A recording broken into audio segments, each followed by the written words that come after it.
എന്നും ഉറങ്ങുന്നതിന് മുമ്പ് അന്നു ചെയ്ത നന്മകളുടെ എണ്ണമെടുത്തിരുന്ന ക്രിസ്തുവിന്റെ കരങ്ങളിലെ കളിപ്പാട്ടമാകാൻ കൊതിച്ച, സ്വർഗത്തിലേക്കുള്ള കുറുക്കുവഴി കണ്ടുപിടിച്ച, തന്റെ ദൈവവിളി സ്നേഹമാണെന്ന് വിളിച്ചു പറഞ്ഞ ഒരു പുണ്യവതി. ഒരു ചെറുപുഷ്പം ആധുനിക ലോകത്തെ ഏറ്റവും വലിയ വിശുദ്ധയായതിന്റെ കഥയാണ് വിശുദ്ധ കൊച്ചു ത്രേസ്യ. ഞാൻ പ്രാർത്ഥിക്കാൻ പഠിച്ചത് എന്റെ അപ്പന്റെ മുഖത്ത് നോക്കിയാണ്. പ്രാർത്ഥിക്കുമ്പോൾ അപ്പന്റെ മുഖം മാലാഖയുടേതുപോലെയാണെന്ന് പറഞ്ഞ വിശുദ്ധ കൊച്ചു ത്രേസ്യയായി. സ്നേഹത്താലീശോതൻ സ്വന്തമായി മാറിയ സ്വർഗീയ സൂതമാം കൊച്ചു ത്രേസ്യേ.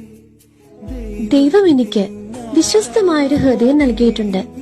അതുകൊണ്ട് ഒരിക്കൽ ഞാൻ സ്നേഹിച്ചാൽ ഞാൻ മുഴുവനും സ്നേഹിക്കും. കൊച്ചു പൂവാ